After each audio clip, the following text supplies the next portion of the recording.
করছিস, তাহলে ওনারা কি ভাববেন? তোর কি এমন প্রয়োজনীয়তা পড়লো যে তুই নিজেদের লোকেদের টাকা চুরি করছিস? চুপ করে আছিস কেন বল? সরি দিদি। সরি?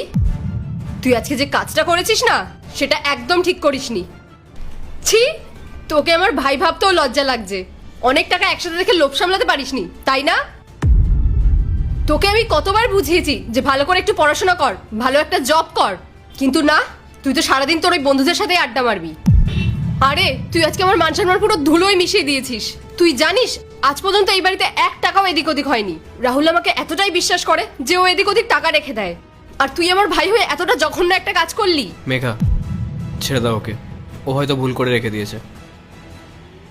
রাহুল, ভুল করে মানুষ কখনো এই কাজটা করতে পারে না। তুমি সফট হার্টেড হতে পারো, কিন্তু আমি নই। আরে ওর কাছে টাকার কোনো মূল্যই নেই। ও যদি নিজে ইনকাম করতো তাহলে বুঝতে পারতো যে টাকা ইনকাম করাটা কতটা কষ্টকর। দিদি আমাকে ক্ষমা করে দিলে, আসলে এতগুলো টাকা দেখে আমি লোভ সামলাতে পারিনি।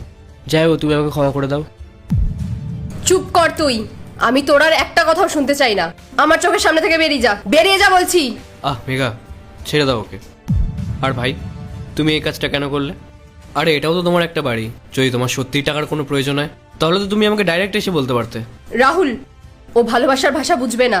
এর আগেও না ও এরকম ধরনের কাজ করেছিল, আর তখন ওকে ক্ষমা করা হয়েছিল বলে আজ আবার ও এরকম একটা অন্যায় করতে সুযোগ পেয়েছে। আমি ওকে কখনো ক্ষমা করতে পারবো না। তুই তুই আজই বেরিয়ে যাবে এখান থেকে। আমি তোকে আর এক বিন্দুও সহ্য করতে পারছি না। নিজের ব্যাগ নে আর বেরিয়ে যা এখান থেকে।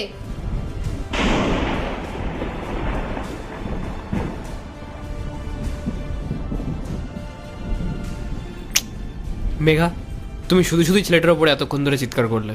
আরে ও হয়তো ভুল করে ফেলেছে, আর মানুষ মাত্রই তো ভুল হয়। রাহুল, তুমি আমাকে একটা কথা বলো তো, তুমি কি সত্যিই জানো না যে ও ওটা ভুল করে করেনি, ওটা ইচ্ছে করে করেছে? রাহুল, ওকে অত প্রশ্রয় দিও না। অতিরিক্ত আশকারা পেয়ে না ও আজকে এত বড় একটা অন্যায় করার সাহস পেয়েছে। মেঘা, ও তো আমাদেরই ভাই। ওর ওপর রাগারাগি না করে, চিৎকার চেঁচামেচি না করে যদি ওকে ভালোবেসে বোঝাতে, তাহলে ও ঠিক বুঝতে পারতো। রাগের মাথায় কারোর ওপর এভাবে চিৎকার চেঁচামেচি করলে পরিস্থিতি আরো বেশি খারাপ হয়ে যায়, এতে মানুষটা আরো বিগড়ে যায়। রাহুল, তুমি বুঝতে পারছো না?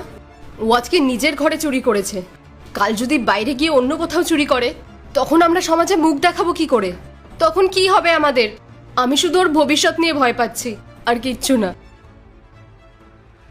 মেঘা, তুমি এইসব নিয়ে আর দুশ্চিন্তা করো না। আমি ওর কাছে যাচ্ছি, আমি গিয়ে ওর সাথে কথা বলবো। ওকে বুঝিয়ে বললে ও ঠিক বুঝবে।